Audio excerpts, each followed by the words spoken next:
Part 1. The illusion of quick riches.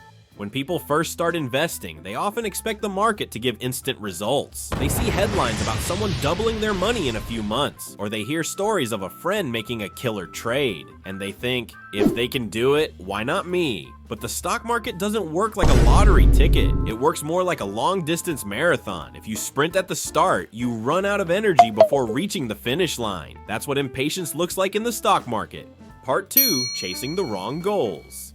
Impatient investors focus on short-term price movements instead of long-term value. They buy a stock and expect it to go up immediately. If it doesn't move in a week, they sell it. If it drops 5%, they panic. But here's the reality. Even the strongest companies have ups and downs in the short term. Amazon, Apple, Tesla, all of them had periods of decline before their massive growth. If you're impatient, you miss out on the long-term compounding power. And this is exactly why most retail investors underperform the market average.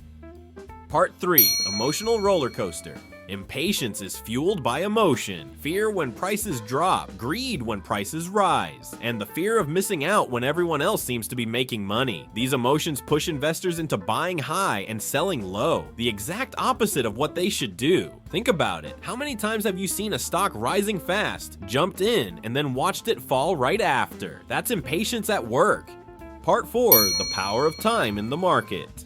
There's a famous saying, time in the market beats timing the market. And it's true. If you had invested in the S&P 500 index and simply held for 10 to 20 years, you would have made significant returns despite all the crashes along the way. The impatient investor tries to jump in and out, always looking for the perfect moment, and ends up missing the best days of the market. Studies show that if you miss just the top 10 performing days in a decade, your total returns can drop by almost half. That's the cost of impatience.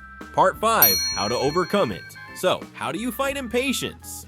First, set a long-term horizon. Don't invest money you'll need next month. Invest what you can leave for years. Second, focus on businesses and funds with strong fundamentals instead of chasing hype. Third, remind yourself short-term volatility is normal. Markets go up and down, but over the long term they tend to grow. And finally, build discipline. A simple strategy like dollar cost averaging, investing the same amount regularly, helps you stay patient and ignore short-term noise. Conclusion: the number one reason people lose money in the stock market is not bad luck, and it's not lack of intelligence, it's the lack of patience. If you can control your emotions, stick to a long-term plan, and give your investments time to grow, you will already be ahead of the majority of investors. Remember, the market rewards patience, not speed. This video is for educational purposes only, and not financial advice. If you found this helpful, make sure to subscribe for more simple investing lessons.